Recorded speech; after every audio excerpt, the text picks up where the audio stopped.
Dostlar, günün hansı saatində bizi izləyirsinizsə, hər vaxtınız xeyir olsun. Hər şey şunasa xoş gəldiniz.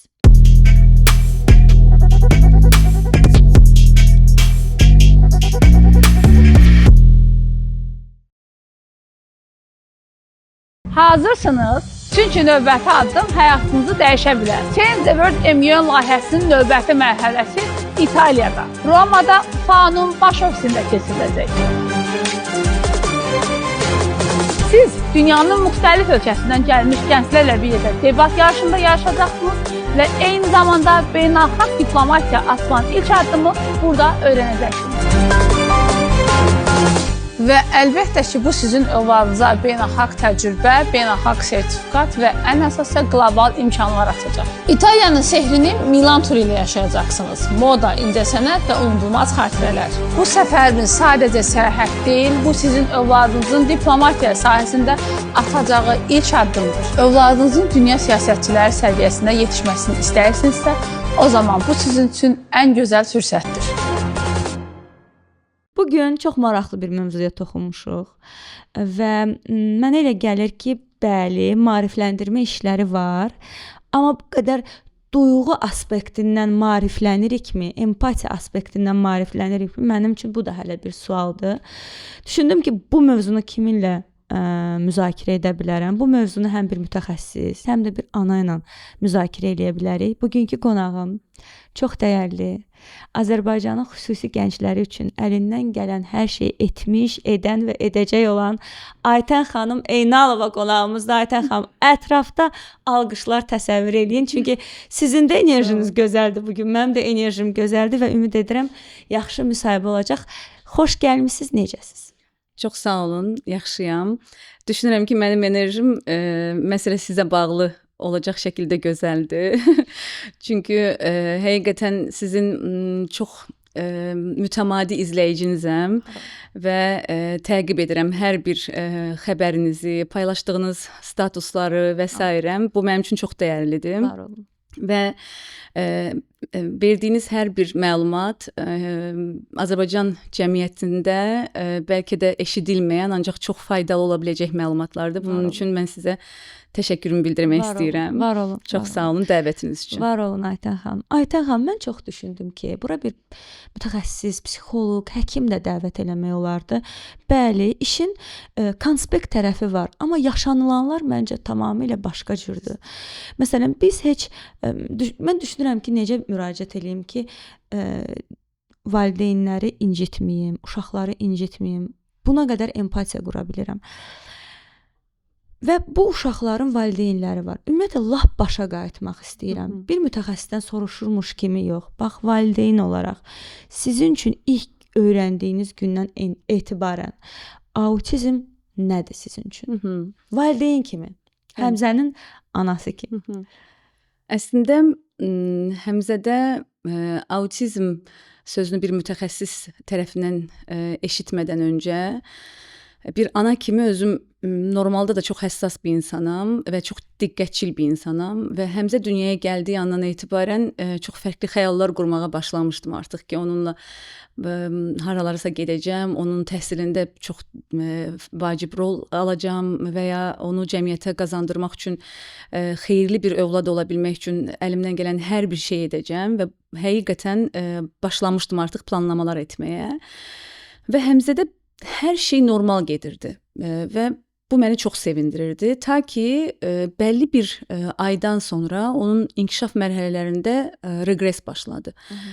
Və bəlkə də mənim yerimdə başqa bir ana olsaydı ki, bunu hal-hazırda yaşayırıq deyə vurğuluyuram, bunu hiss etməyəcəkdi və ya ətraf mühit, ailə daxili mühitdən söz açmaq istəyirəm ki, o mühit bəlkə də o ana nəsə hiss etsə belə orada müdaxilə edəcəkdi və deyəcəkdi ki, söz qoşma. Bəli, söz qoşma, heç nə olası deyil, sən uşaqda problem yaratmağa çalışan və s. ki, mənim şansım bəlkə də bunda gətirdi. Mənim ailəm mən nə hiss etdimsə və ya mən nə dedimsə arxamda durdu və əlindən gələn hər bir şeyi etdi.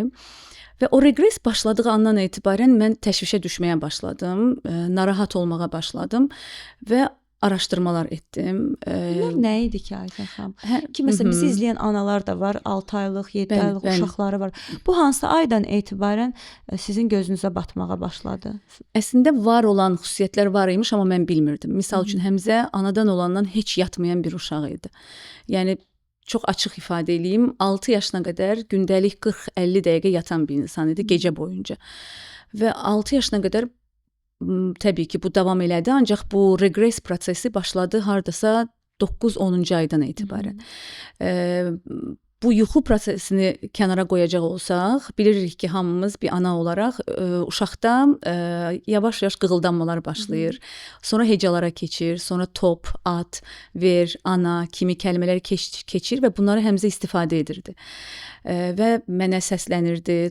Oyun zamanı ki videolar var. Bəzən insanlar deyirlər ki, yox sən bəlkə səhv xatırlayırsan, ancaq heç bir ana səhv xatırlaya bilməz və eyni zamanda da videolar var ki, baxdıqca o günləri xatırlayıram və təsdiqini də tapıram. Həmzədə bu kəlmələrin hər biri itməyə başladı. Sanki heç danışmayıb bu indiyənə kimi həyatında. Amma var idi o vaxta Var qədər. idi. Bəli. Yəni yenə deyirəm, təsdiqi də var, sübutu da var. Sonra Həmzə mənimlə çox gözəl göz kontaktı quran bir insan idi. Mən ona çox yaxşı xatırlayıram.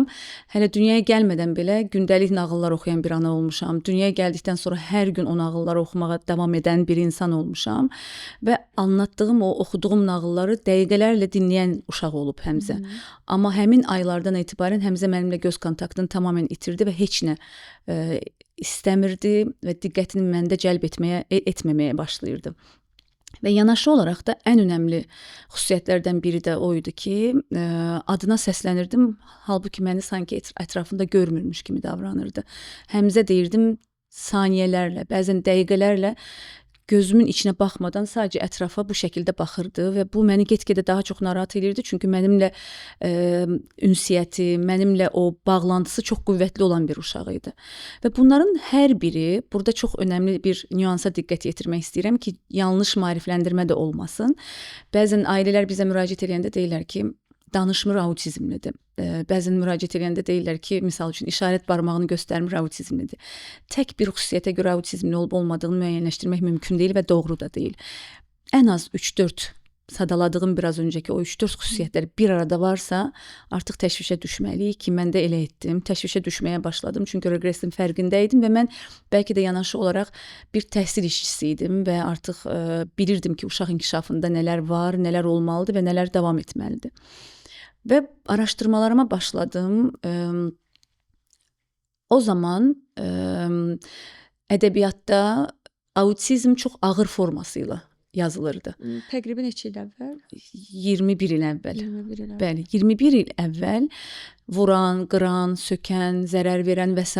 Çünki həqiqətən autizmli insanları, uşaqları o şəkildə cəmiyyətə göstərirdilər. Və mən çaşmışdım və düşünürdüm ki, Həmzə çox kiçikdir, vurmur, qırmır, sındırmır, zərər vermir ətrafa, özünə. Və yəni mən nə edə bilərəm və mən nə etməliyəm sualları ilə qarşılaşdığım müddətdə, amma çox önəmli bir məqama rastlamışdım ki, o məqamda ki, erkən müdaxilə sözünü eşidirdim. Hər araşdırdığım səhifədə erkən müdaxilənin həyatına çox böyük təsirinin olması, həyat qurtarması və s. O zaman anladım ki, mən heç nəyi gözləmədən ən azından nə edə bilərəmi də araşdırmalıyam. Bu müddətdə xarici ədəbiyyatlara müraciət elədim. Amerikada bir mütəxəssis tapdım. Hələ həkimdən heç bir şey eşitməmişəm. Və təbii ki, bunları heç kəslə paylaşmıram. Çünki kimə desəm anlamayacaqlar. Çünki mütləq deyəcəklər ki, həkim nə deyir. İçinizdə bir savaş gedir həm də. Bəli, və Aynur xanım, mən 1 il ərzində ölkənin ən tanınan həkimlərini aparmağa başladım Həmzəni. Apardığım hər çaldığım qapıda mənim problemli olduğumu ifadə elədilər ölkənin ən məşhur həkimləri. Və dedilər ki, sən kaprizli anasan, övladına ləkə salmağa çalışırsan, bu uşaqda heç nə yoxdur, nə etməyə çalışırsan sualını verən həkimlər və yenə deyirəm, onlar ölkənin ən tanınmış həkimləri idi. İndi də fəaliyyət göstərirlər. Bir-ikisi vəfat eləyib, amma hələ də fəaliyyət göstərənlər var. Yaşı böyük olan insanlar idi və mən o qədər üzülürdüm ki, heç kəs məni anlamır və uşağın vaxtı gedir. Ta ki, Mən də, atası da universitet təhsilimiz Türkiyədə almışdıq və o zaman tək ağlımıza gələn fikir oldu ki, Türkiyəyə aparaq və orada bəlkə bizə kimsə nəsə deyər. Və sonrasında Türkiyəyə getdik. Hər zaman da bir sualım var idi ki, ya gec qalmışamsa. Aynur xanım, həkimin yanına girdik. Həkim baxdı. 10 dəqiqə ərzində Həmzənin o zamanki təsnifata görə atipik autizm diaqnozunu Həmzəyə qoydu və mənə döndü, bir sual soruşdu. Nə vaxtdan etibarən sən hiss edirsən? Mən də dedim ki, 1 il olar artıq. O dedi ki, niyə bu qədər gec qalmısan dedi. Və mən orada təbii ki, çox pis vəziyyətə düşdüm. Döndüm yoldaşıma baxdım və o 1 il ərzində çırpınışlarımın heç birisinin eşidilməməsinin oradakı ən böyük reaksiyasını vermiş oldum. Çox fərqli bir gün idi. Çünki bir mütəxəssisin dilindən autizm sözünü eşitmək bəlkə də bir tərəfdə qurduğum bir ümid var idi ki, hiss etdiyim bir ümid var idi ki, bəlkə də, amma hiss edirdim ki, artıq var nəsə problem. O gün ümidlərim yerlə bir oldu və dünya tamamilə başıma yıxılmış oldu və nə edəcəyimi təbii ki, bilmirdim. Ancaq heç unutmuram, Həmzəni atasına verdim, parka apardı. Apardıqdan sonra mən keçdim qaldığımız məkana və orada bir otaqda bağıra-bağıra ağladığımı xatırlayıram və o ağlama şəkli məndə o gün ilk idi və son idi, bir daha olmadı. Və içimdəki o mənfi enerjini atdıqdan sonra dayandım, dedim ki, aldın diaqnozu Aytən, okey. Sonra, yəni bundan sonra nə etməlisən? Bir təcili bir şəkildə onu düşünməlisən. Yəni çünki mən şəxs olaraq hansı problemlə qarşılaşdığım vacib deyil. Qarşılaşmaz ilk soruşduğum özümə sual olur ki, həmişə nə etməliyəm? Yəni nə etməliyəm ki, gec qalmayım? Və bu sualı ilk dəfə idi övladımla əlaqəli özümə verirdim. Orada təbii ki, ən məntiqli seçdiyim yol oldu ki, bir ana kimi, bir mütəxəssis kimi onun əlindən özüm tutmalıyam. Çünki Azərbaycanda çox ciddi araşdırmalar eləmişdim və ona dəstək verə biləcək heç bir müəssisənin olmadığını bilirdim. Heç bir şəxsin olmadığını bilirdim və özümün mütləq şəkildə burada ən önəmli rol almam lazım olduğunu da anlamışdım. O zaman məhz elə həmin gün qərar verdik. Bir neçə müddət sonra Türkiyəyə köçdük və hardasa 6 ilə yaxın Türkiyədə yaşamaq məcburiyyətində qaldıq və o 6 il başladı. Bəli. Mənə burada maraqlı olan bilirsiniz nədir? Yəqin ki, bunu ilk dəfə eşidən hər bir valideyn ki, sizin evladınızda autizmlidir, yəqin ki, o dediyiniz ilk və son çöküşü yaşayır. Bax, Aytən xanım, biz məncə hər şeyi danışırıq, ancaq bu valideynlərin psixoloji dözümü, bu krizisə dözümlülüyü haqqında maarifləndiririkmi?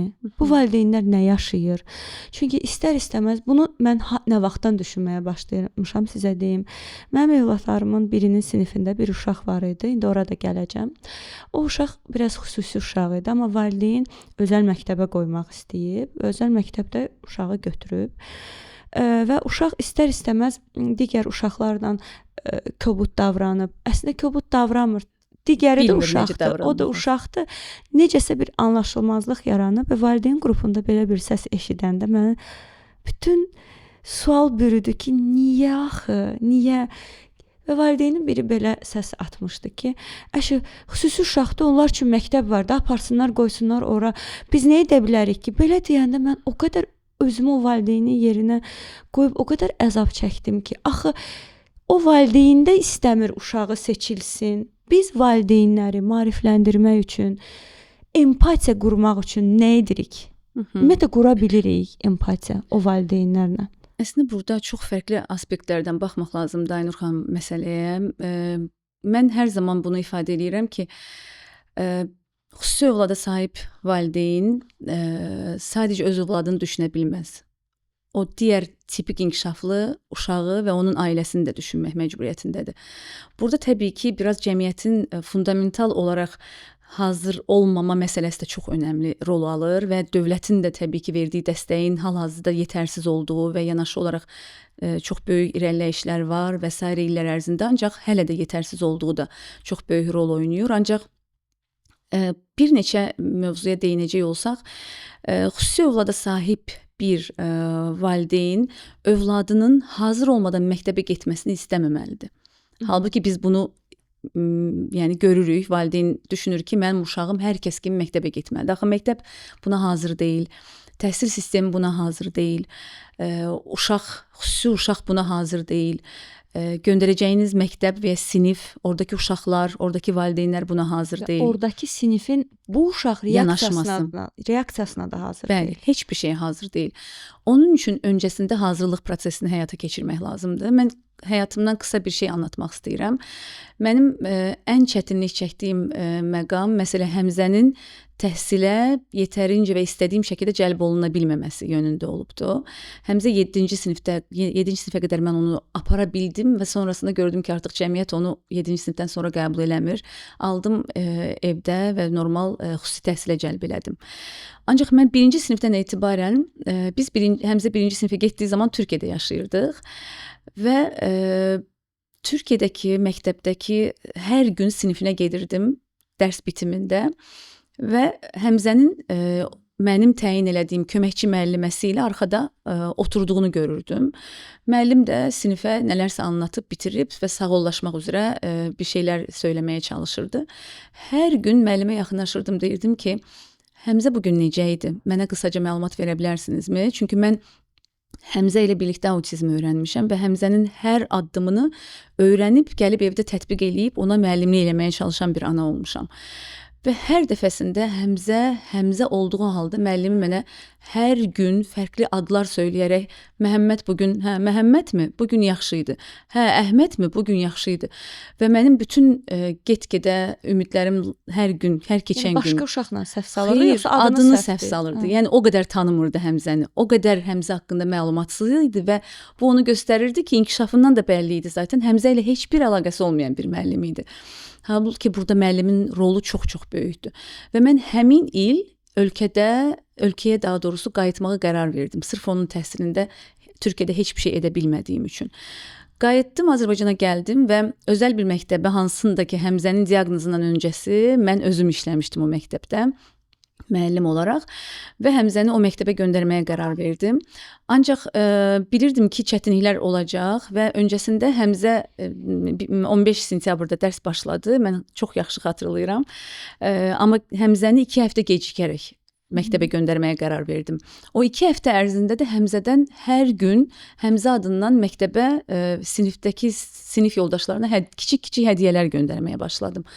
Və hər gün müəllimə ilə danışırdım ki, necədir, necə qarşılayırlar və müəllimənin Həmzə haqqında onlara nələr söyləməsi lazım olduğunda o frazalara qədər öyrədirdim müəlliməyə və orada Həmzənin gəlişini uşaqlar o qədər çox səbirsizliklə gözləyirdilər ki, müəllimə bir gün mənə zəng elədi, dedi ki, mən bir dostunuz gələcək sizin sinifinizə və o dostunuz sadəcə ünsiyyətə ehtiyacı olan bir insan olacaq. Bəlkə onunla dostlaşmağınız, onunla sosial ünsiyyət barəsində biraz daha ekstra efor xərcləməyiniz uşaqların dili ilə çox gözəl bir şəkildə anlatmışdı. Aynur xanım, bunun faydasını mən necə gördüm? Həmzə getdiyində artıq Həmzəni olduğu kimi qəbul etmişdilər.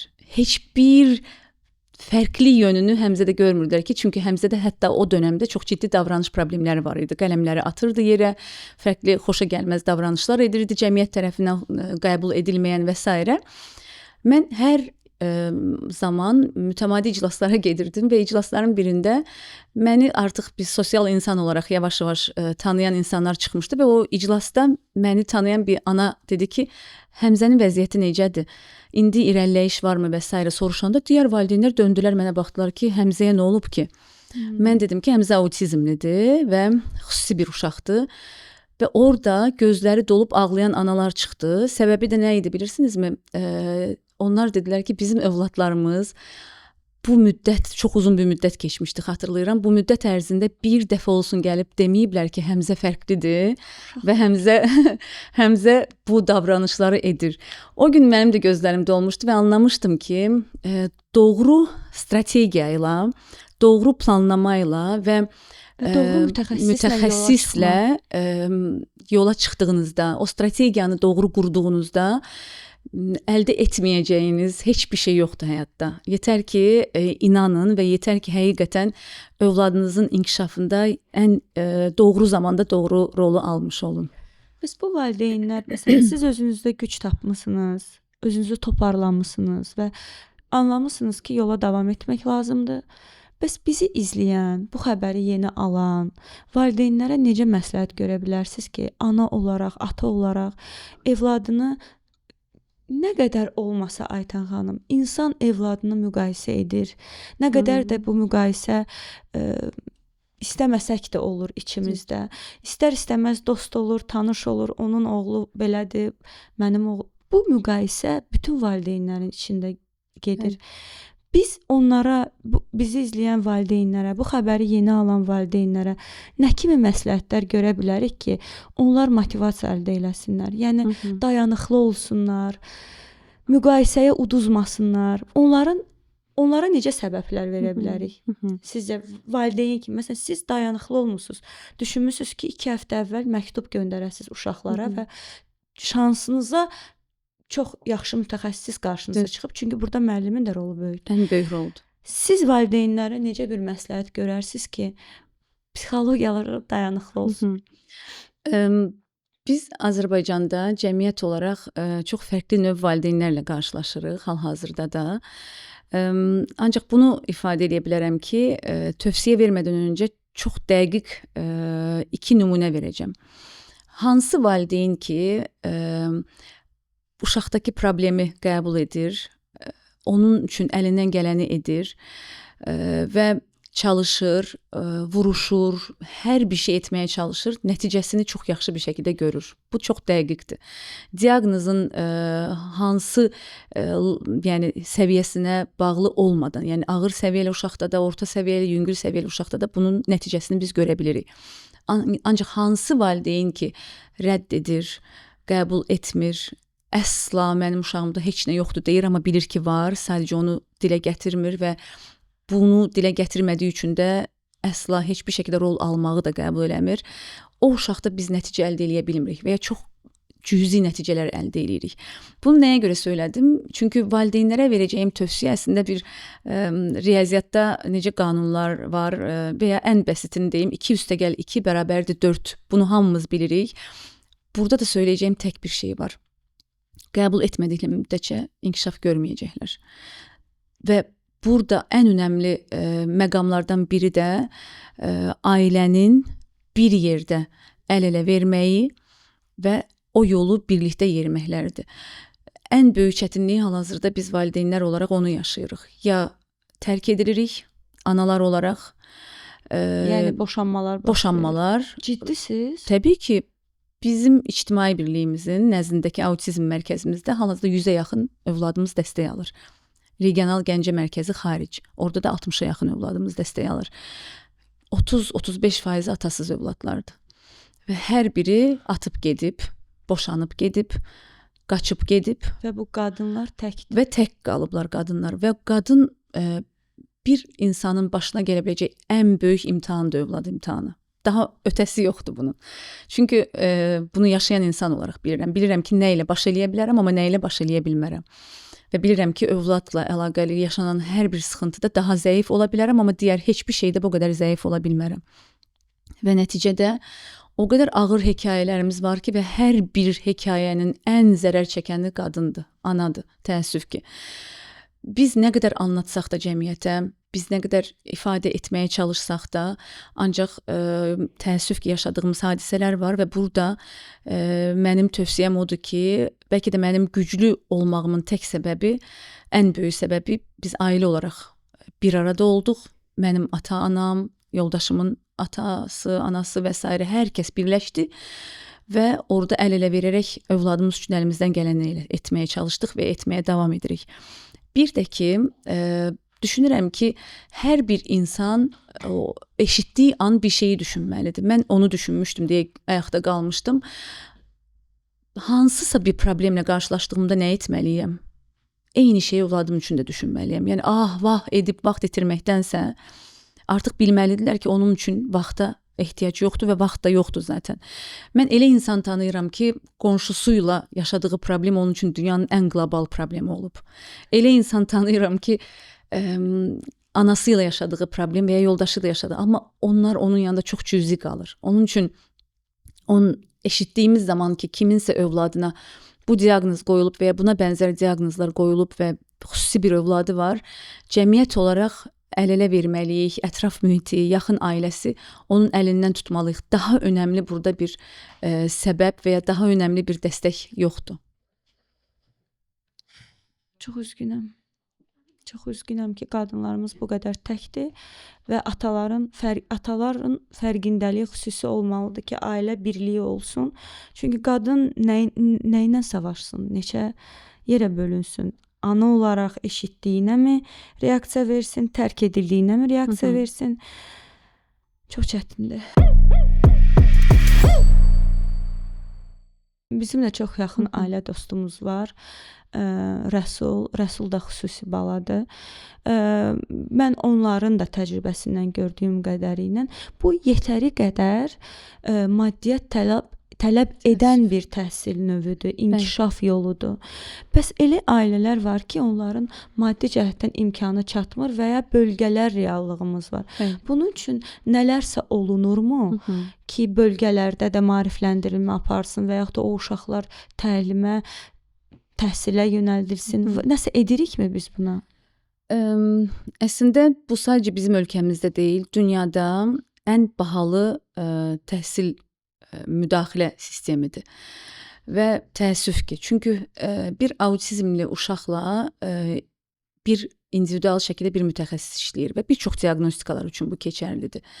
Onu cəmiyyətə inteqrasiya eləmək istəyirsinizsə, onunla ilk öncə individual şəkildə uzun müddət, bəlkə illərlə işləmək məcburiyyətində qalırsınız. Çünki biraz öncə siz bir nümunə verdiniz ki, hansı ki sinifdə uşaq zərər verdi və s. Çünki o bilmir necə yanaşmaq lazımdır, bilmir necə ünsiyyət qurmaq lazımdır.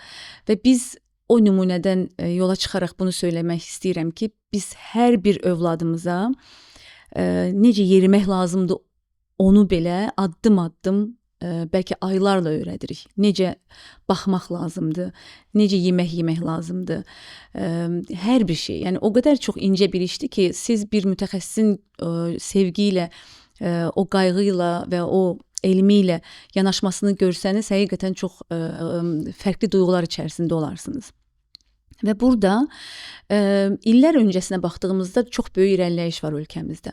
Ancaq təəssüf ki, çox böyük boşluqlar da var. Bir Amerika nümunəsini verəcək olsaq, bir uşaq diaqnoz alır, alar-almaz dövlət ilk 3 il ərzində o ailəyə xüsusi 2 mütəxəssis göndərir və o mütəmadi həftəlik gəlir onun inkişafı üçün proqramlar qururlar və onunla işləyirlər və bu 3 il davam edir. Yəni erkən müdaxilə yaşında. 3 yaşla 6 yaş arasında da o uşaq əgər bağçaya artıq hazırdırsa, bağçaya cəlb olunur və o 2 mütəxəssis onunla bağçaya getməyə başlayır. Dövlət tərəfindən maliyyələşir. Hər bir şey dövlət tərəfindən maliyyələşir. 6 yaşa qədər onu çalışırlar ki, məktəbə hazır hala gətirsinlər. Diaqnozun səviyyəsinə görə orada daha çox şey müəyyənləşir, ancaq hazır hala gətirdikləri övladı məktəbə yönləndirirlər və mütəmadi onun orada necə adaptasiya və inteqrasiya olduğuna da nəzarət edir. Amma hazır deyilsə, 6 yaşdan sonra da o mütəxəssislər onunla məktəbə gedirlər və onu bəlkə də illərlə orada dəstəyini verirlər və izləyirlər. Bizdə uşaq diaqnoz alır, 2 diaqnozu doğru düzgün belə ala bilmirik. Əvvəllər heç bir həkim yox idi, indi ən azından Allaha şükürlər olsun, ölkəmizdə çox önəmli bu işi görən insanlar var, mütəxəssislər var ki, diaqnozu daha çox uşaq psixiatrları, nevropatoloqlar qoyurlar və diaqnoz aldıq, bitdi. Sayısı bilinmədiyi qədər reabilitasiya mərkəzləri var və hər birinin özünə görə bir işləyiş prosesi var, metodikası var və s. O metodikada hələ düzdürmü böyük sual? Bilinmir və monitoring yoxdur normal olaraq, çünki bir çox şey bu sahədə yeni-yeni inkişaf edir.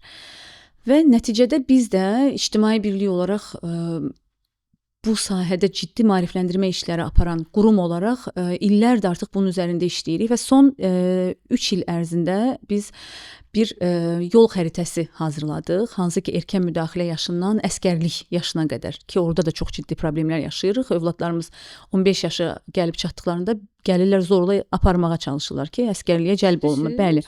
Bu uşaqları da Bəli, və bu boşluqlar bizim qanunvericiliyimizdə var. Hələ də var. İndi yeni dəyişikliklər edilir.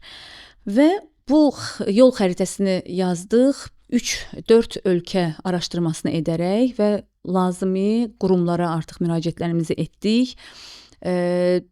Bilirsiniz ki, uşaqlarımız, ailələrimiz burada bir pensiya nəvacib alırlar. O da çox yüksək bir miqdar deyil və heç bir şeyə yetmir. Halbuki bir uşağın təhsili minimal 450-500 manatdan başlayır. Həftədə ən az saatla başlasa və bu 2000 aylığı bəli qədər çıxır. Ki biz ictimai birlik olaraq ölkədə yeganə qurumuq ki, sistematik olaraq elmi əsaslı model istifadə edirik. Və bu elmi əsaslı modelin çox fərqli bir tarixçəsi var. Həmzənin vəziyyətindən sonra biz Türkiyəyə köçdük. Köçdüyümüz andan etibarən mən bilirdim ki, orada hara müraciət edəcəm, ancaq Ankarada yaşamaq məcburiyyətinə qaldıq. İstanbulda da dünyanın çox önəmli elmi əsaslı modelini istifadə edən bir mərkəz var idi. Orada qeyri-hökumət təşkilatıdır, Tohum Otizm Vakfı. Və mənim ən böyük xəyalım o idi ki, Hamza orada təhsil alsın, amma maliyyəsi çox yüksək olan bir qurum idi. Dəstək tapmaq üçün onlarla insana müraciət elədim. Maliyyə dəstəyi üçün və s. hər bir şəkildə. Amma hər zaman bilirdim ki, Aynur xanım, bir gün gələcək, çalışacağam və mən dəstək verə biləcək vəziyyətə gələcəm və ölkəmizin uşaqlarına dəstək verəcəm. Və o ümidlə yaşadım. Ora Həmzənin müraciəti üçün o cəsarəti özümdə tapa bilmədim. Atası ilə göndərdim İstanbula. Və səbirsizliklə gözlədim ki, Həmzənin adı notarius qarşısındakı püşkatmada çıxacaq. Çünki düşünün, o qədər çox uşaq müraciət edir ki, ailələr. Və notarius qarşısında püşkatma ilə müəyyənləşdirilir uşaqların hansının orada təhsil alacağı. Atası mənə zəng elədi ki, notarius qarşısındakı püşkatmada Həmzənin adı çıxmadı. Və mən o gün bir daha yıxıldım. Düşündüm ki, artıq bundan sonra nə edə bilərəm. Və o gün bir özümə söz verdim. Dedim ki, Aytən, o qədər çalışacaqsan ki, o qədər hər bir şey əlindən gələn edəcəksən ki, ölkəndə elmi əsaslı model olacaq və Həmzə başda olmaqla Həmzə kimi övladlar o modeldən istifadə edəcək. O gün özümə söz verdim. Və bəlkə bunu anlattığım zaman əslində özümlə həm qürur duyuram, həm də çox duyğusal olaraq çox duyğulanıram. Çünki çox çətin bir 12 il yaşadım. 12 il ərzində insanlara yazmadığım e-mail qalmadı, mesajlar qalmadı. Elə insanlar oldu ki, yalvardım, xahiş elədim ki, dəstək tapım. O modeli Amerikanın New Jersey şəhərinin Princeton Uşaq İnkişaf İnstitutunun modeli idi. PCDI deyilən Applied Behavior Analysis dediyimiz tətbiqi davranış analizi modeli idi. Və Azərbaycana gətirmək üçün onlarla insana müraciət elədim, ancaq hər biri mənə yox cavabı verdi. Hətta elə insanlar oldu ki, məni görəndə yol dəyişdirdiyini hiss elədim, biraz daha üzüldüm. Və 12 ilin nəticəsində Həmzə artıq 15 yaşındaydı. Erkən müdaxilə yaşı keçmişdi, amma mən geri addım atmamışdım, əzm edib davam edirdim. Sokar Türkiyə şirkətinə sosial layihə çərçivəsində bir e-mail yazmışdım və heç unutmuram, o şirkətin başında Zaur Qəhrəmanov adında bir şəxs var idi, hansının ki bacısına mən ibtidai sinif müddətində ibtidai sinif müəlliməsi olmuşdum. Və o şirkətin başına keçdiyi an ümidlərim artdı və ona e-mail yazdım. İstədiyim çox təbii bir şeydi. Sosial layihə çərçivəsində ölkəmizə dəstək verilməsi idi. Və Zaur bəy mənə bir e-mail cavab olaraq yazdı ki, sizin həyat hekayənizi bizdən daha yaxşı bilən insan yoxdur və necə doğru işlər gördüyünüzü də çox yaxşı bilirik. Biz sizə dəstək olacağıq. 12 il sonra o elmi əsaslı model Sokar Türkiyə sosial layihə çərçivəsində Azərbaycana transfer edildi. Bu çox böyük bir uğurdur və hətta 2 dəfə xarici auditdən keçmişik, 98 bal almışıq, mütəmadi superviziyalardan keçirik və ölkəmizdə Bu modelin 4 dəfə beynəlxalq konfransını həyata keçirmişik. Maksimum cəmiyyəti maarifləndirməyə çalışmışıq. Amma burada mənim hər zaman vurğulamaq istədiyim və önəm verdiyim bir hissə var ki, ən önəmli bizim gördüyümüz işlərin başında ailələrin maariflənməsi gəlirdi. Və biz hər təhsilə cəlb elədiyimiz uşaqdakı və onun ailəsinə qoyduğumuz birinci şərti olur ki, ailə bu prosesdə aktiv şəkildə iştirak eləyəcək. Dərslərə mütəmadi cəlb eləyirik. Şərtimiz var ki, minimum həftədə bir dəfə evlərə gedirik. Evdə uşağın vəziyyətini görürük, ailənin vəziyyətini görürük. Həmin modelin evdə tətbiq edilməsi yönündə də əlimizdən gələni edirik. Və düşünürəm ki, bu model Azərbaycana gəldikdən sonra ictimai birlik olaraq biz dövlət səviyyəsində, dövlət qurumları ilə fəal əməkdaşlıq etdikdən sonra ki, hansı ki sualınızın cavabı olaraq da yəni çox ciddi irəliləyişlər var. Artıq dövlət səviyyəsində görüşlər həyata keçirilir ki, daha davamlılığını təmin edəcək şəkildə bir övlada sahib olan ailəyə necə dəstək vermək lazımdır? Həmin övladın təhsilə cəlb olunması, keyfiyyətli təhsilə cəlb olunması yönündə necə dəstək vermək lazımdır? Məktəb yaşına gəldiyində inklüziv təhsilə cəlb olunması yönündə hansı yolları izləmək lazımdır? Peşə hissəsində bəlkə də peşə yönümlü çalışmalar etmək lazımdır və sonrasında da universitet səviyyəsində. Hər pillədə biz əlimizdən gələni edirik. Yəni universitetdə ümidimiz var, düzdürmü? Bəli. Autizm erkən, doğru və intensiv çalışma, müdaxilə nəticəsində 40%-ə yaxın autizmli olsalar da cəmiyyətə inteqrasiya olurlar. Bu çox böyük bir faizdir. Yəni yarısına yaxını. Bu nə deməkdir? Universitet oxuya bilirlər. Bu nə deməkdir? Sərbəst həyatlarını yaşaya bilirlər. Biz ailələr üçün də ən önəmli məqamdır bu. Bəli. Yəni mən hər zaman bunu deyirəm. Həyata inteqrasiya. Bəli, mütləq şəkildə. Çünki mənim üçün ən önəmli hissə odur ki, bizim övladlarımıza qarşı yazığı gəlirmiş kimi heç kəs yanaşma etməsin. Çünki cəmiyyətimizdə təəssüf ki, Aynur xanım, o anlayış var və necə xalq arası desək, hopub onların canına. Yəni bir fərqli bir uşaq görəndə budur. Və mənə soruşurlar ki, buna necə yanaşma etməliyik? Mən də orada deyirəm ki, tipik uşağa necə yanaşma edirsiniz? Necə sevirsiniz? Necə qucaqlayırsınız? Necə qucaq açırsınız? Eyni, sadəcə orada ola bilər ki, bir problem yaşasa, orada necə yanaşacağınızı bilmirsiniz, onu soruşa bilərsiniz anadan. Yəni biz bilirsiniz necə bir cəmiyyətdə hadisələrlə qarşılaşırıq. Mən nəqliyyatdan zorla endirilməyə çalışan ana olmuşam illər öncəsində. Nəyə görə? Oğlum çox böyük ağlama krizisi yaşadığı üçün. Sürücünün narazılığı ilə başlayıb arxaya qədər gələn o narazılığın nəticəsində mənə dedilər ki, başımız getdi və cəmiyyətimiz nəyə öyrəşmişdi bilirsinizmi? İndi daha yaxşıdır təbii ki vəziyyət, amma mənə dedilər ki, bir şillə vur sussun. Və mən dedim ki, və mən çünki onu sevəliyirdim, sevərək qayğısına qalırdım ki, keçəcək, həmzə enəcək birazdan, həmzə biraz daha dayan və s. və mənə aqressivləşməyə başladı cəmiyyətin üzvləri və mən isə orada heç bir şəkildə aqressiv reaksiya vermədim. Çünki nə etməm lazım olduğunu çox yaxşı bilirdim. Dedim ki, enməyəcəm. Enmək istəyən zəhmət olmasa ensin. Və mən Aynur xanım nəqliyyatdan enəndən sonra yanımda bacımın 2 övladı daha var idi. Onları gəzməyə götürürdüm.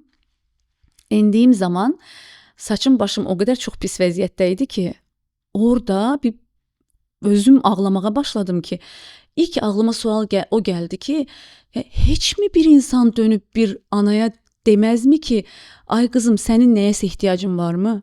Hamı məni orada qınadı ki, bu uşağın səsini kəs. Və mən o gün orada özümə söz verdim ki, o qədər çox anladacağam ki, o qədər çox başa salacağam ki, cəmiyyətə qoy bilsinlər, bilsələr belə eləməzlər. Və həqiqətən elədi. Bildikləri andan etibarən çox daha fərqli davranırlar. Elə anamız var ki, övladı stereotipik hərəkət olaraq mindiyi an avtobusda oturmaq ehtiyacı hiss edir və qalxmır. Ona o qədər bullyingə səbəbiyyət verəcək davranışlar gördü ki, cəmiyyətdən. Çox üzr istəyirəm, tərbiyə verməmisən övladına. Bir yaşlı görür, qalxmır. Qadın anlatmağa çalışır. Bəy, xanım, xüsusi övladdır, özəl övladdır. Onun elə o şeyinə bürünərək siz elə hamınız bu şəkildə eləyirsiniz və ana gəlir mərkəzdə özündən gedir, ürəyi gedir. Dəfələrlə yaşamışıq bunu. Çünki sıxır içində gəlir mərkəzdə artıq onu anlayacaq insanların içinə düşdüyü zaman özünü saxlaya bilmir, idarə eləyə bilmir. biz bununla yanaşı çox böyük hadisələr yaşayırıq. Mən düşünürəm ki, bizim həmişə həyatımızdakı ən çətin məqam xüsusi övlada sahib olmaq olan hissəsi olmayıb heç bir zaman. Bizim övladımızı qəbul etməyən cəmiyyətin üzvlərinin olduğu hissə olubdu. Xarici ölkələrə də gedirik. Hansısa bir davranış eləyən bir autizmli uşaqla keçən ana var, heç kəs dönüb baxmır ona. Amma bizdə dönüb baxırlar və deyirlər ki, öz uşağını onun yanından çək, yanında getməsin. Bu çox ağır bir Bunu şeydir. indi edirlər. Hələ də edən ailələrimiz var. Hələ də edən, məktəbə gedib ancaq məktəbdə mən o övladımın yanında onun o xəstə uşağın oturmağını istəmirəm deyən analarımız var. Və bu çox incidici bir şeydir. Mən anlayıram o ananı da bir yerə qədər. Ancaq o cümləni səsləndirdiyi ana qədər. O deyə bilər ki, görəsən qayğı yaşaya bilər ki, mənim oğluma vuracaqmı, zərər verəcəkmi və s. Bu qayğının yaşamağını çox təbii olaraq qarşılayıram. Amma o cümlə heç bir ananın dilindən çıxmamalıdır, səslənməməlidir, ağzından çıxmamalıdır. Çox böyük bir haqqdır. İnsanlıq dərsimi keçməlidirlər, empatiya dərsimi keçməlidirlər. Necəsə mən düzələcəyimizə inanıram. Çox böyük işlər görülür və düzəlir həqiqətən. İnşallah. Mən 12 il əvvəl bir kitab oxumuşdum. Səndən əvvəl mən adlanırdı kitabı. Orada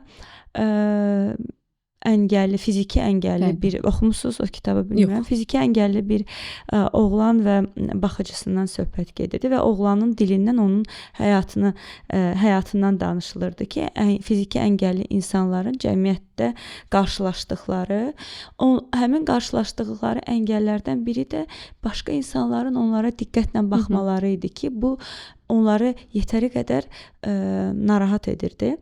Və mən o gündən, mənim uşaqlarım onda çox balaca idi, 3 yaş, 4 yaş olardı. O gündən onlara öyrətmişəm ki, sizdən fərqli birini gördüyünüz zaman ona diqqətlə baxmayın. Hətta qızım uşağı idi, birini gördüyü zaman və yaxud da autizmli bir uşağı gördüyü zaman, çünki bizim ailə dostumuz var idi deyə Rəsuldan görmüşdülər və məlumatlı idilər. Və hətta öyrətmişdim ki, o uşaqlara da diqqətlə baxmırsınız, çünki sizin baxışınız onu narahat edə bilər. Belə bir dəfə hal rastlaşdıq. Aytən xanım marketdə autizmli uşağı idi.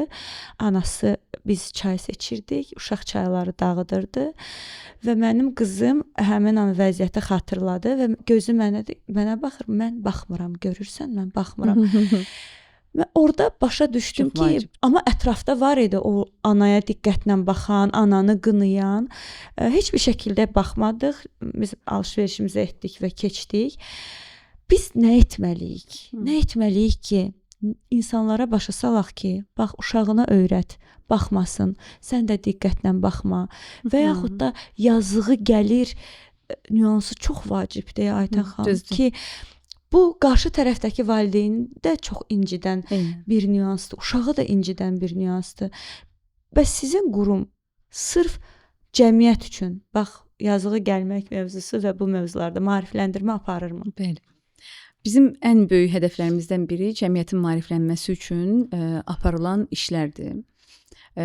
İctimai biliyimizin ən böyük strategiyalarından biridir bu. Və 13 ildir ki, artıq varıq. Bu 13 il ərzində ölkəmizin ən tanınan və bilinən bütün universitetləri ilə memorandumlar imzalamışıq və o universitetlərə rahatlıqla girib çıxa bilirik. Oradakı müəllim kontingentini, tələbə kontingentini bu mövzuda hazırlayırıq. Sadəcə anlatmırıq, biz elmi yönünü anlatırıq və bu sahədə çox ciddi işlər görürük. Mərkəzimizdə var olan ailələr, ümumiyyətlə elanlar veririk, müraciət edən bütün ailələrə bu mövzuda dəstək verməyə çalışırıq. Həm psixoloqlar vasitəsilə, həm eyni zamanda mövzunun anlaşılması yönündə də dəstək verməyə çalışırıq. Yanaşı olaraq bununla yetinmirik. Şirkətlərə müraciət edirik, Aynur xanım. Şirkətlərin hər bir əməkdaşını maarifləndiririk. Çünki o şirkətlərin hər birini, misal verəcəm, deyək ki, bir bankdır və o bankın əməkdaşlarının hər birini regionlar daxil olmaq üzrə onlayn və offlayn təlimlərdən keçiririk.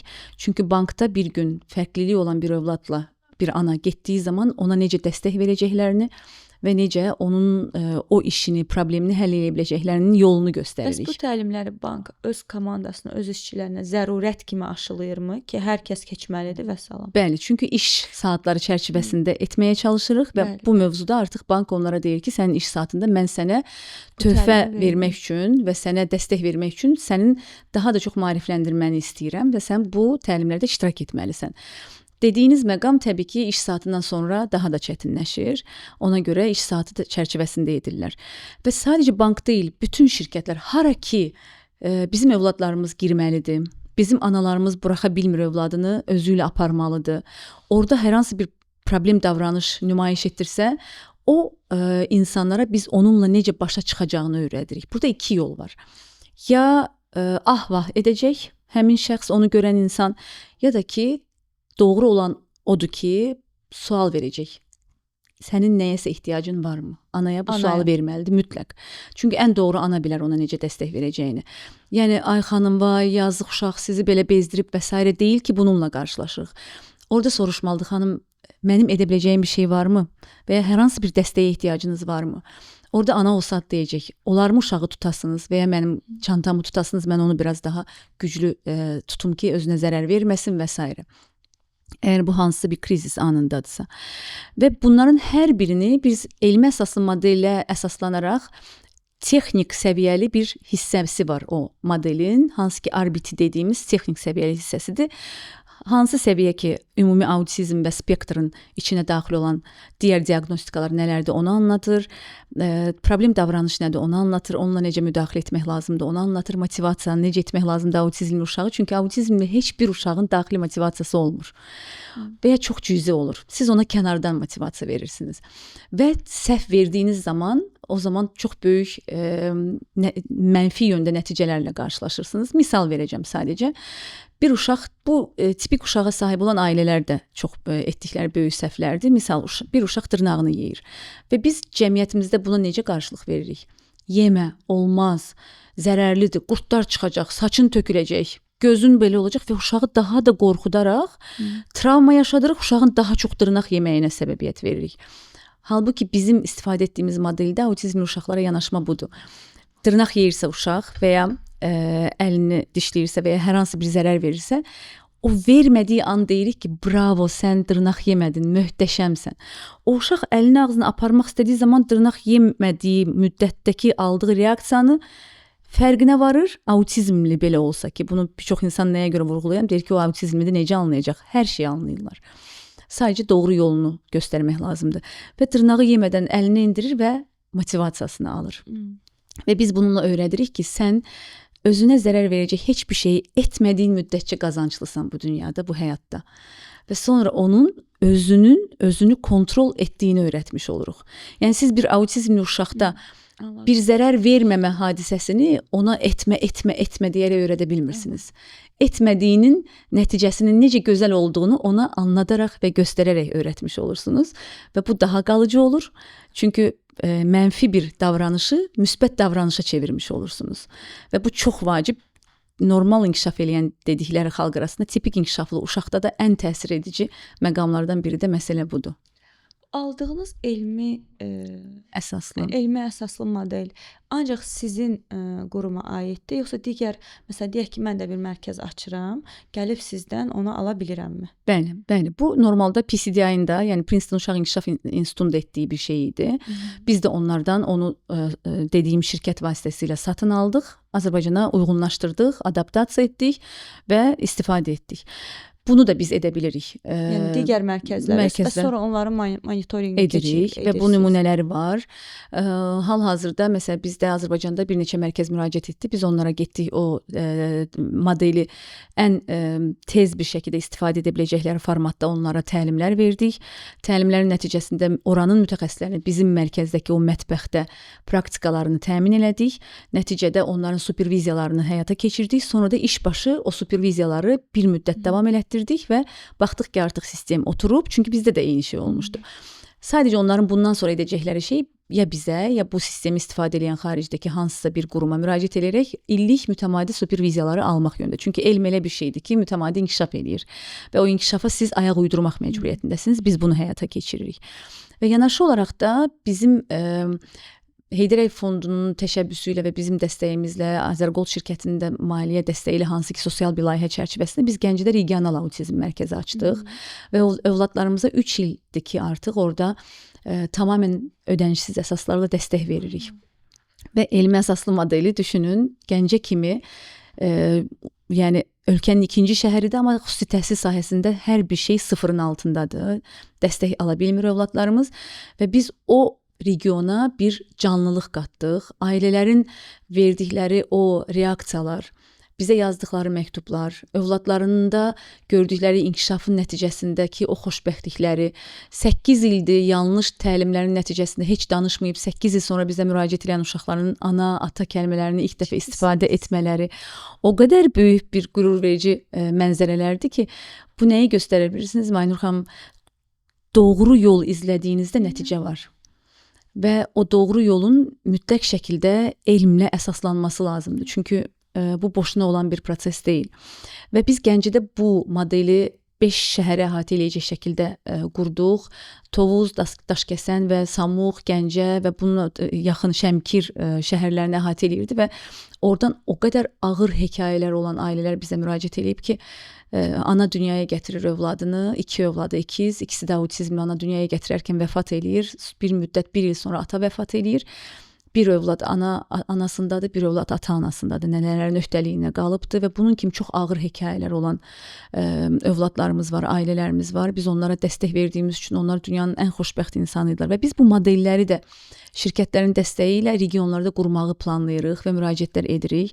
Çünki regionlarda o maliyyəni tapan, o maliyyəni verə bilən mərkəzlərə insanlar sayısı çox azdır. Şirkətlər dəstək olur. Mən çox istəyirəm siz çəkəsiniz ki, faydalı bir işin bir parçası olan hər bir insanın tanınmağını istəyirəm. Məsələn, hansı şirkətlər bölgələrdə ödənişsiz bu təhsili yayılmağında xidməti var?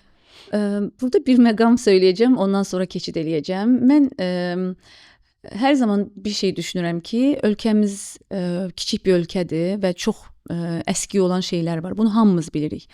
Amma bunun üçün hər kəs əlindən gələni etməlidir ki, orada nəsə nəticə əldə olunsun.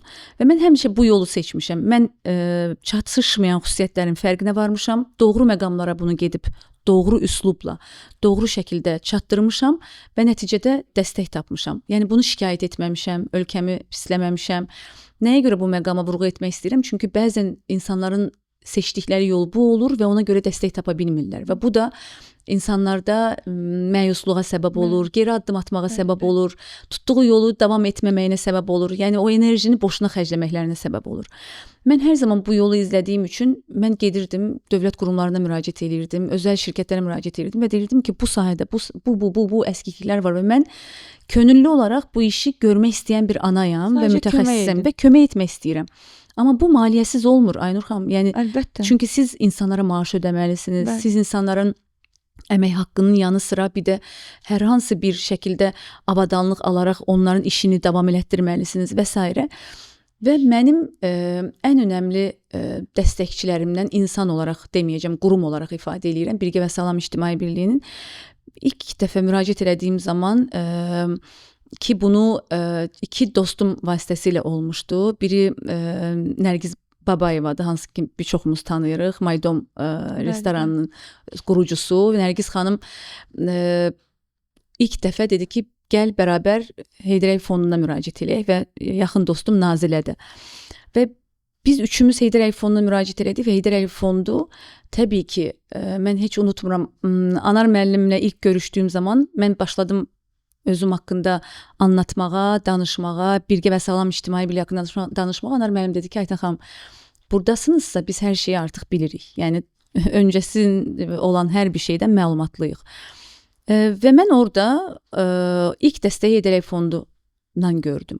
Çünki bir yerdə də ki, o qurumun adı var, Mehriban xanımın mərkəzimizi 3 dəfə ziyarət etməsi var və eyni zamanda o ziyarətin nəticəsində əskiklərin fərqinə varıb və bu uşaqlar daha yaxşı mərkəzdə təhsil almalıdırlar, fiziki infrastruktura sahib olan mərkəzdə təhsil almalıdırlar deyişinin nəticəsində bunu işə və salmağı və onu bizə təqdim etməklərin yanı sıra artıq siz hansısa şirkətə müraciət etdiyinizdə sizinlə əlaqəli bir güvən yaranmış olur.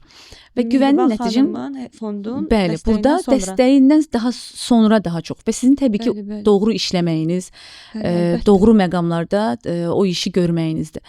Sonra biz dediyim kimi Sokar şirkəti, Sokar Türkiyə şirkətidir, Azergold şirkətidir.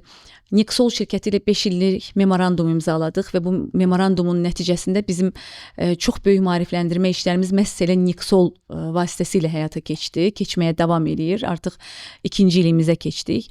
BP və Azərbaycan şirkəti, hansı ki 3 dəfə bizə layihə dəstəyi verdi ki, BP ümumiyyətlə bir quruma bir dəfədən artıq dəstək vermir, amma bizə güvəndiyi üçün və doğru nəticələr əldə etdiyimiz üçün və sahənin də ehtiyacına görə 3 dəfə layihə dəstəyi verdi. Bütün dövlət qurumları, hansılar ki maliyyə dəstəyi olmasa da adları ilə yanınızdadır və siz qapıların daha yaxşı, daha rahat açılmasına sizin üçün vasitəçi olmuş olurlar.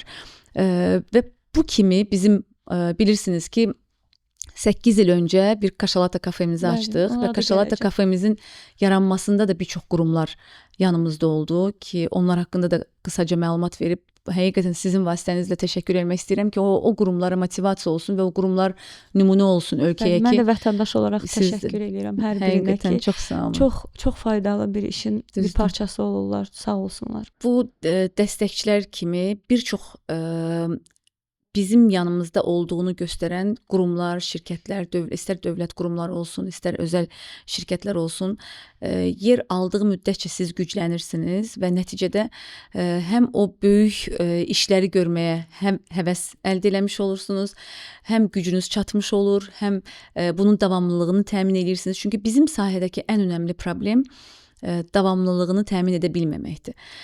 Ölkəmizdə elə qurumlar var ki, sizə dəstək verməyə hazırdır, ancaq 3 aylıq dəstək verir və 3 ay nəticəsində siz bir şey edirsiniz, sonrası olmur. Sonrasında müraciət etdiyinizdə deyirlər ki, artıq sizə bir dəfə biz dəstək vermişik. Davamlılığın təminatı mütləqdir. Mütləqdir. Çünki autizm həyat boyu davam edən bir problemdir. Yəni autizm bir əməliyyat deyil ki, əməliyyat edəsən və bitsin. Və məsələ dövlət qurumlarının da ən böyük çətinlik çəkdiyi hissə bu hissədədir ki, biz nə vaxta qədər bir uşağın təhsil prosesini qarşılamış olacağıq. Biz nə vaxta qədər ailənin psixoloji vəziyyətinin təminini, ona dəstəyini təmin etmiş olacağıq. Biz nə vaxta qədər bir uşağa maliyyə dəstəyi ayırmış olacağıq. Halbuki dünya bunu artıq edir. Və burada doğru strategiya yaradılaraq həqiqətən o övladlara sahib olan ailələrə ciddi dəstək verilməlidir və qurumlar yanında olmalıdır. Bizim ən böyük problemlərimiz istər diaqnostika aldığımız müddətdə yaşanır. Çox uzun müddət siz komissiyalardan keçmək məcburiyyətində qalırsınız. Xəstəxanada yatması lazım olduğunu vurğulayır həkimlər, halbuki ehtiyac yoxdur. Dünyada bunların heç birisi edilmir və bu sahələrdə hal-hazırda ciddi çalışmalar həyata keçirilir ki, əminəm ki, gözəl nəticələri olacaq. Yəni cəmiyyətə bu uşaqların universitetə, cəmiyyətə bir inteqrasiyasına ümid çox böyükdür və günü-gündən artır. Və biz də cəmiyyət olaraq hazır olmalıyıq. Məsələn, var Kaşalata. Kaşalata mənə elə gəlir ki, Azərbaycandakı ən maraqlı yeniliklərdən biridir. Üzümüzü güldürən. Üzümüzü güldürən yeniliklərdən biridir. Dostlar, sizin birliyin təsis etdiyi bir kafedir. Dostlar, bir kafe düşünün ki, aşbazından ofisiantına qədər və yaxud da qapıda sizi qarşılayan baristasına qədər hər biri xüsusi uşaqlardır. Məncə orada Down sendromlu da balamız var. Bir övladımız Down sendromludur. Bir övladımız Down sendromudur və kafedə hər kəs faydalı bir işin bir parçasıdır. Sizdən çox xahiş edirəm. Məsəl üçün, mən 5-ci gün bir səhər yeməyi təşkil eləmişəm. Bunu Aytən xanımgildə təşkil eləmişəm. Bir görüş təşkil edəcəksinizsə, iş görüşü təşkil edəcəksinizsə və yaxud da hər hansı bir icma ilə kiçik bir iclas təşkil edəcəksinizsə, bunu mütləq Kaşalataya salın. Həm faydalı olursunuz Kaşalata üçün, həm də nümunə olursunuz deyə düşünürəm. Biraz Kaşalatadan danışaq ki, bu inteqrasiya etməyin A nöqtəsidir, Aytən xanım. Bir ana olaraq övlad dünyaya gəlir və sonra diaqnoz alırsa, hər zaman ən böyük sual olur ki, o böyüdüyündə nə olacaq? Yəni nə baş verəcək? Eynən. İşləyə biləcəkmi? Bəzi valideynlər deyir, ailə qura biləcəkmi? Bəziləri deyir, universitet oxuya biləcəkmi? Mən Həmzənin diaqnozunu aldığım andan etibarən məndə hər an sual var idi ki, bu gələcəkdə nə olacaq? Mən onun gələcəkdə necə cəmiyyətə? Böyüyürlər, istər-istəməz bədəni böyüyür, yaş artır. Və bilirdim ki, çox tez böyüyür övladlar. Çünki bacımın övladları var idi və sair ətrafımda uşaqlar, yeni ana olsam da və onunla əlaqəli araşdırmalar edirdim, kitablar oxuyurdum, böyüdüyündə necə dəstək verəcəm və s. Ta ki Həmzə özü bu sualımı cavablandırmış oldu. Necə? Biz Türkiyədə yaşayırdıq və Həmzə ilə artıq türkcə danışırdıq. Çünki tövsiyə olunan mütəxəssislər tərəfindən bu idi ki, tək dil istifadə olunması. Və bu tək dil istifadə olunduğu üçün bir gün Həmzə yemək masasında bir neçə növ yemək var, əlində də qaşıqla salat yeyir.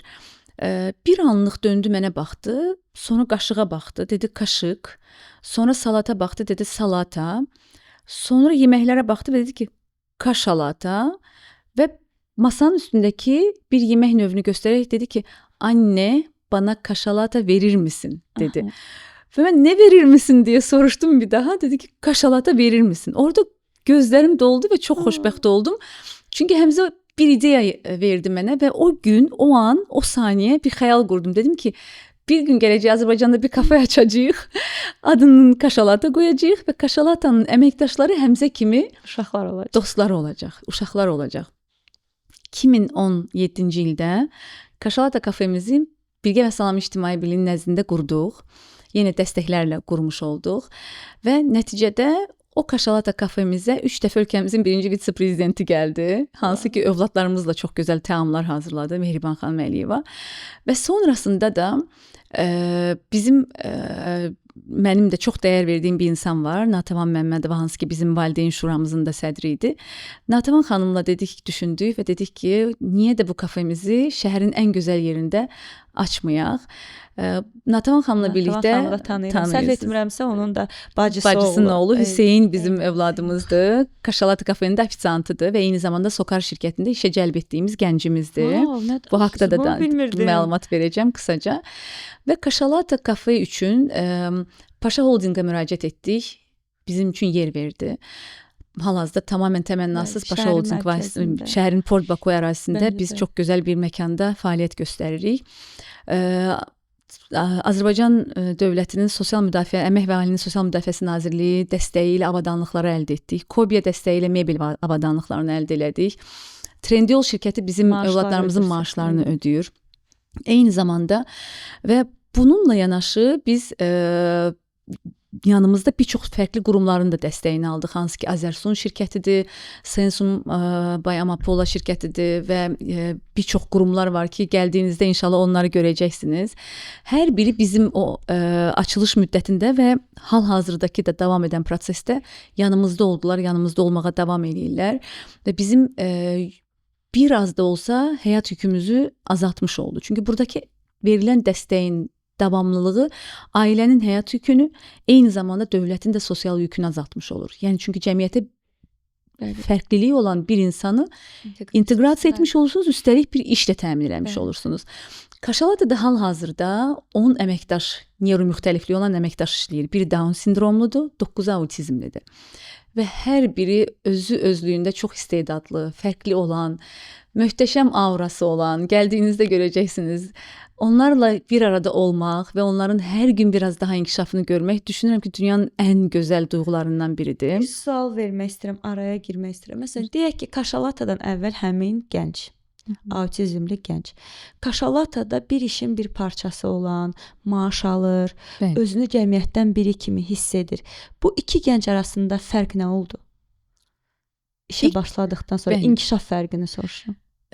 Autizm zaten bilirsiniz ki sosial sferada öz çətinliyini göstərən bir problemdir və ilk başladıqlarında istər onların ailələri də başda olmaqla özləri də övladlarımızın hər biri individual olaraq işə yararlılıqlarını hiss etmirdilər.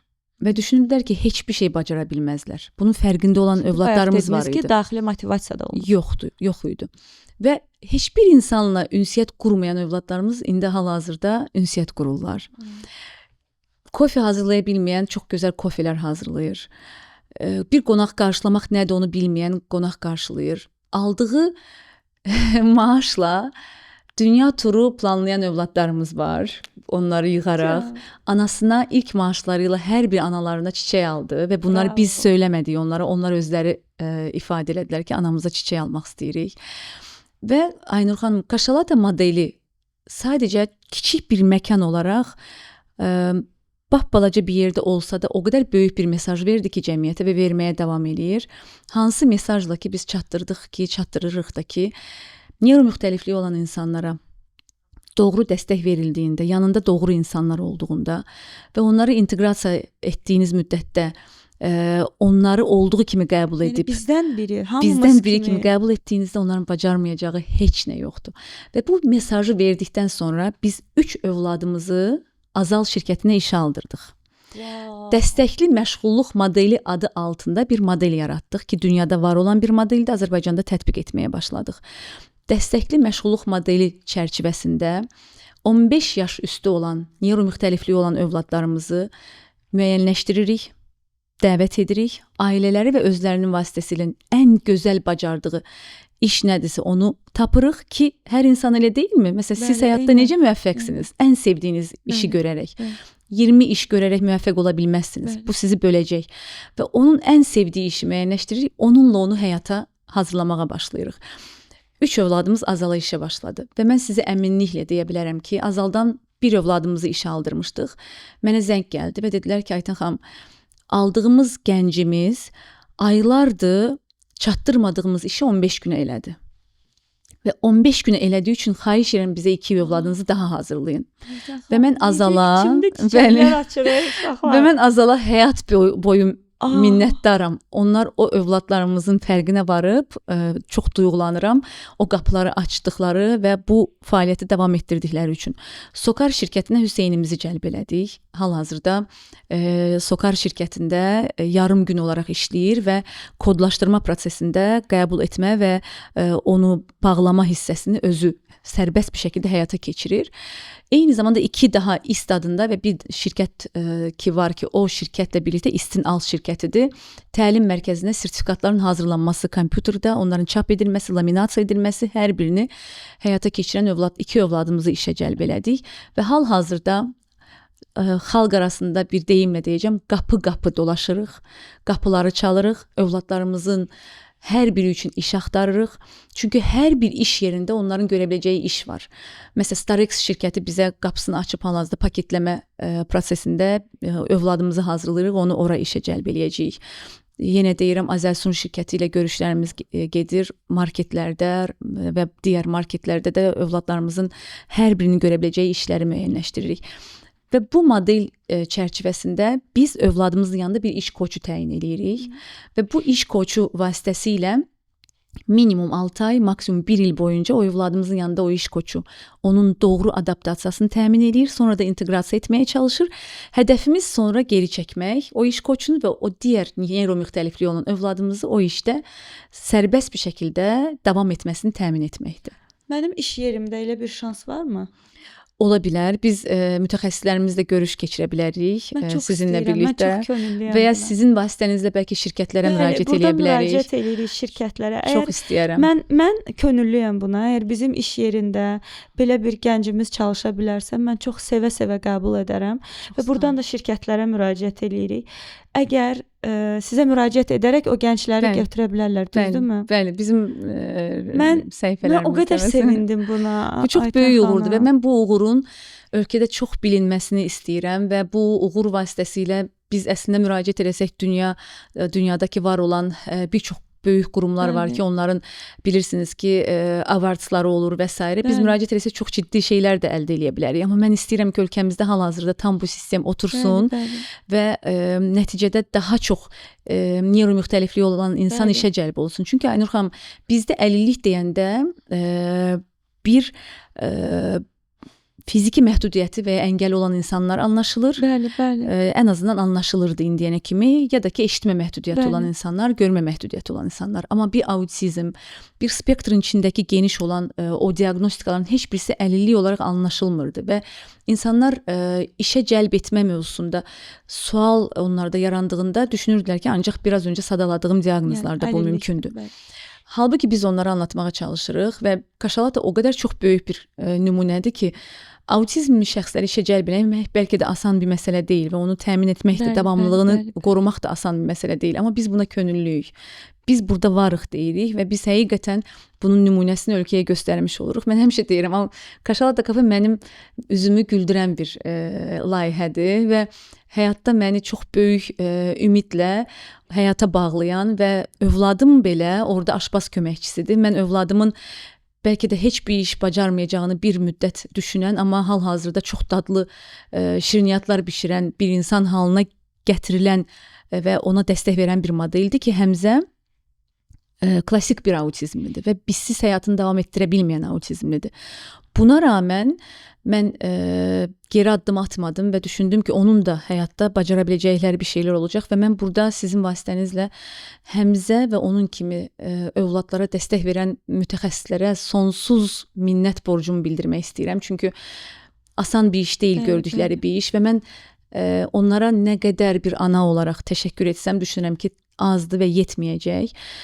Həmzə mərkəzdə hal-hazırda həftədə 2 dəfə şorba bişirib satan bir gəncdir.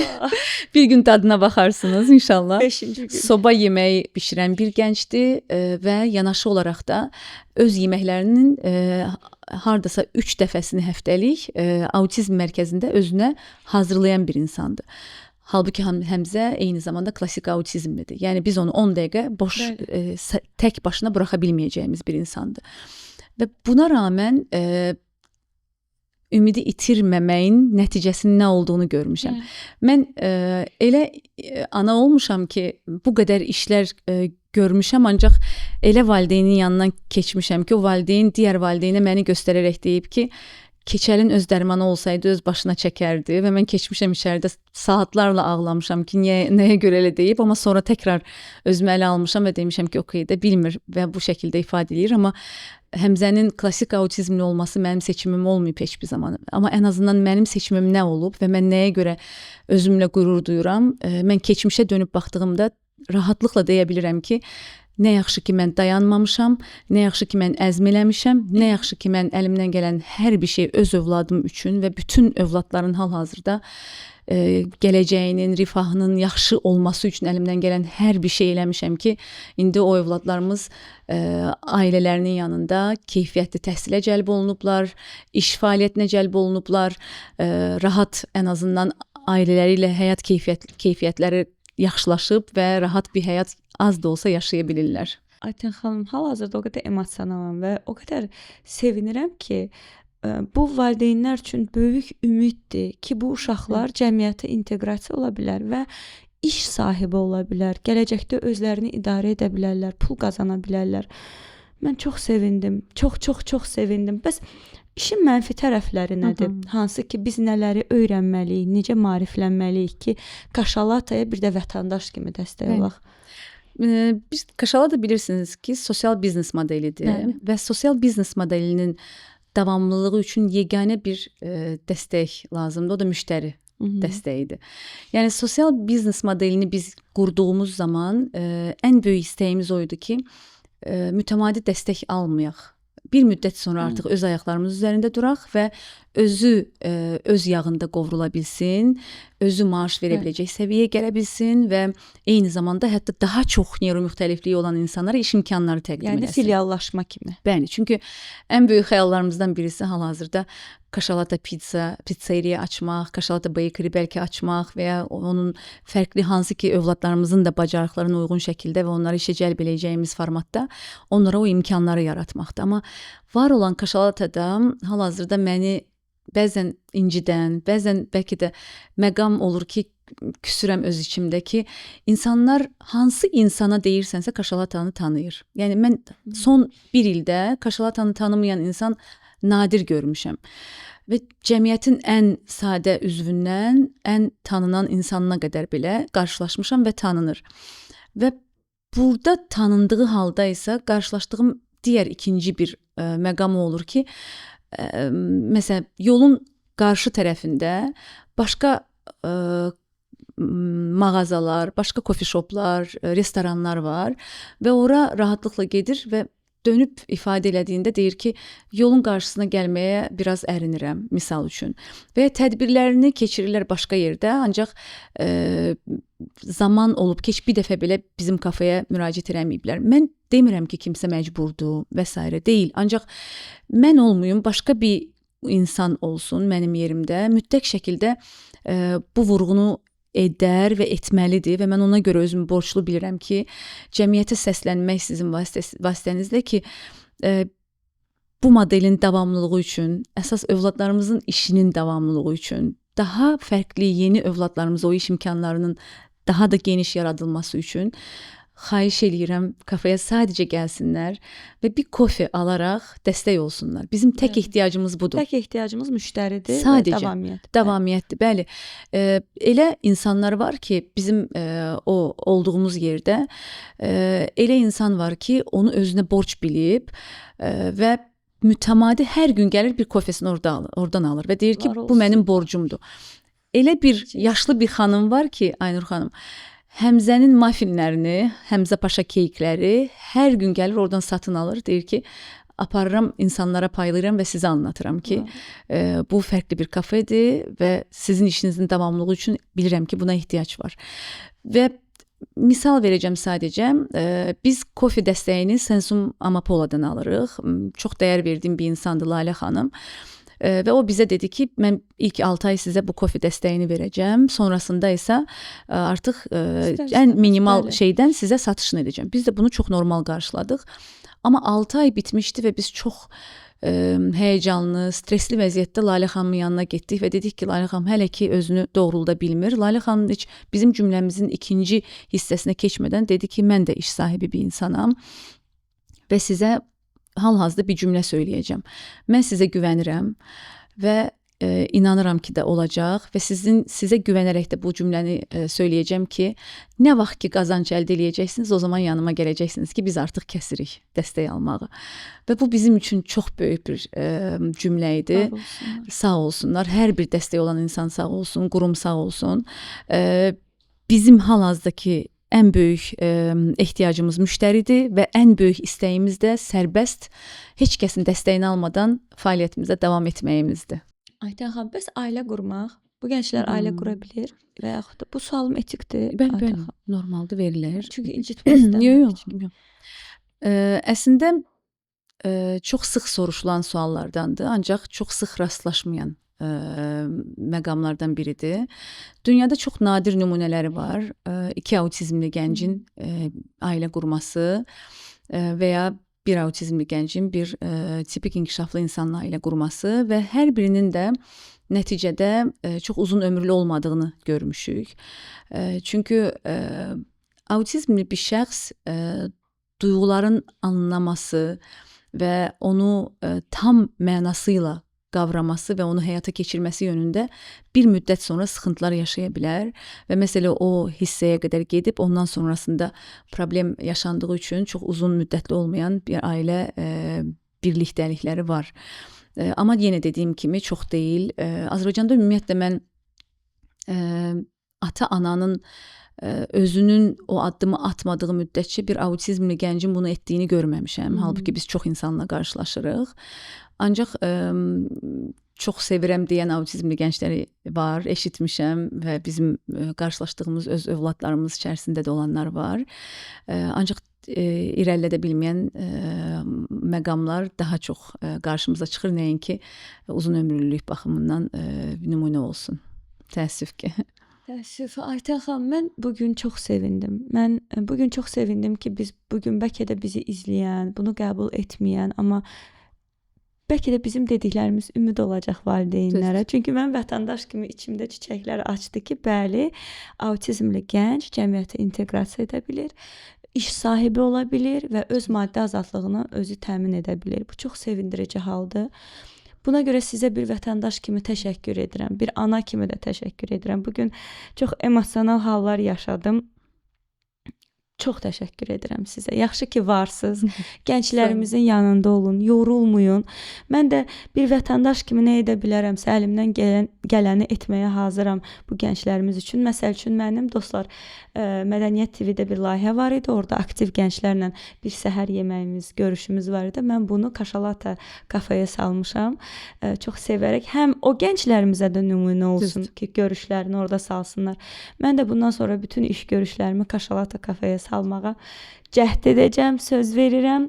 Var olun. Çox sağ olun ki, bizə vaxt ayırdınız. Təşəkkür edirəm sizə. Siz sağ olun Aynur xanım. Biraz öncə çox gözəl bir məqam vurğuladınız ki, siz evdə öz övladlarınıza illər öncəsindən anlatmağa başlamısınız. Əslində cəmiyyətin tipik inkişaflı övladlara sahib olan ailələrinin etməsi lazım olan ən doğru iş, atacaqları addımlar da bunlar olmalıdır.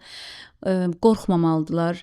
Maksimum o uşaqlarla, o gənclərlə bir arada olmaları üçün doğru ortamlar, şəraitlər yaratmalıdırlar övladları üçün və ən son bir neçə il öncə Amerikada aparılan bir araşdırmanı qısaca vurğulamaq istəyirəm, hansı ki insanlarda mərhəmət duyğusu ölçümü edilib və bir neçə insan içərisində edilib bu və nəticədə daha çox mərhəmətli insanlar kimlər çıxıb bilirsinizmi? Ya ailəsində fərqliliyi olan övlada və ya bacı qardaşa sahib olan insanlar, ya həyatlarında onlarla ailədə olmasa belə ünsiyyətdə olan insanlar, ya da həyatında bir dəfə də olsa fərqliliyi xüsusi olan insanlarla qarşılaşan insanlarda mərhəmət duyğusunun daha çox yüksək olduğu aşkarlanıbdır, nəinki digər insanlara nisbətən. Mərhəmətə ehtiyacımız var dünyada müharibələrin olmaması üçün, insanların bir-biri ilə yaxşı münasibətdə olması üçün, doğru qərarlar verə bilməsi üçün və s. Daha cəmiyyətdə daha çox mərhəmətli insanların olması üçün düşünürəm ki, həssas qruplarla ünsiyyətdən qorxmasınlar, çəkinməsinlər və mən bir mütləq qorxutmadan, təbii bir hal kimi fərqliliyi olan insanların var olduğunu izah etsinlər və bizim Tünzəli Ağayeva ilə birlikdə onun bəstələdiyi, Murad Arifin yazdığı Fərqliyəm mahnımız var ki, o çox gözəl bir nümunədir ki, hər birimiz fərqliyik və bu fərqliliyi sadəcə qəbul etmək lazımdır və mən bir ana kimi sizə təşəkkür etmək istəyirəm. Çünki mən sizə yazdım və siz mənə yazdığınızda ki, elə biz də sizdən danışırdıq deyəndə mənim əslində ən böyük istəklərimdən biri idi sizin verilişə gəlmək, amma onu söyləyə bilmirdim. Çünki bilirdim ki, sizin xanım, bizim münasibətimiz çox yaxşıdır. Bəli, çox yaxşıdır, amma düşünürdüm ki, bəlkə konsept olaraq çox uyğun olmaya bilər və s. Yəni çünki bilirdim ki, siz bunu daha yaxşı bilən insansınız, sahənin insanı olaraq və o cəsarəti özümdə tapmamışdım. Ancaq sizdən elə bir addım gələndə dedim, hətta reaksiyamı o sosial media vasitəsilə belə sizə çox fərqli bir şəkildə bildirdim. Çox sevindim çünki sizin vasitənizlə çox insana əl çatanlığımız olacaq. Çox insan bugündən etibarən, yayımlandığı andan etibarən veriliş autizmi doğru şəkildə biləcək. O insanların cəmiyyətdə yer alması lazım olduğunu biləcək. Bir ana kimi bu məni çox sevindirdi. Və həqiqətən analara da buradan söyləmək istədiyim bir şey var ki, bəlkə mən nümunə olaraq görərlərsə həyatlarında ilk andan etibarən inandım ki, Allah mənə doğru yol getdiyi müddətcə dəstək olacaq. Buna mütləq şəkildə inansınlar, əzm etsinlər, ən önəmli məqam. Yorulsalar belə ümidlərini itirməsinlər. Mən elə insan oldum ki, övladımla birlikdə iş həyatımı yekunlaşdırdım, amma onun sahəsi ilə əlaqəli özümü daha çox inkişaf elətdirməyə başladım və yaxın zamanda PhD-mi almış bir insanam, doktoranturamı eləmiş və diplomumu almış bir insanam və düşünürəm ki, bu analara bir nümunə olmalıdır ki, xüsusi övladla yanaşı olaraq və ölkəyə töhfə verməklə yanaşı olaraq öz üzərində işləmək mümkündür, dəstək vermək, töhfə vermək mümkündür. Ümidlərini itirməsinlər, həyatda doğru yol getdikləri müddətcə Allahın nəsib etməyəcəyi heç bir gözəllik yoxdur. Eynən, var olun, çox təşəkkür edirəm sizə. Dostlar, o qədər emosionalam indi və düşünürəm ki, sevginin həll etməyəcəyi mövzu yoxdur. Sevginin sağaltmayacağı mövzu yoxdur. Sevgi qədər ümid nəsib edən bir his yoxdur. Sadəcə empatiya qura bilək. Empatiya çox vacibdir. Özümüzdə empatiya qurma vərdişi yaradaq. Sevgi dolu olaq bu uşaqlara, maariflənək və maarifləndirək. Elə öz evimizin içindən başlayaq, öz balalarımızdan başlayaq. Növbəti verilişlərdə görüşənə qədər özünüzə yaxşı baxın. Hazırsınız? Çünki növbəti addım həyatınızı dəyişə bilər. Change the World MUN layihəsinin növbəti mərhələsi İtaliyada, Romada FAO'nun baş ofisində keçiriləcək. Siz dünyanın müxtəlif ölkəsindən gəlmiş gənclərlə birlikdə debat yarışında yarışacaqsınız və eyni zamanda beynəlxalq diplomatiya atılan ilk addımı burada öyrənəcəksiniz. Və əlbəttə ki, bu sizin övladınıza beynəlxalq təcrübə, beynəlxalq sertifikat və ən əsası qlobal imkanlar açacaq. İtaliyanın sehrini Milan turu ilə yaşayacaqsınız. Moda, incəsənət və unudulmaz xatirələr. Bu səfəriniz sadəcə səyahət deyil, bu sizin övladınızın diplomatiya sahəsində atacağı ilk addımdır. Övladınızın dünya siyasətçiləri səviyyəsində yetişməsini istəyirsinizsə, o zaman bu sizin üçün ən gözəl fürsətdir.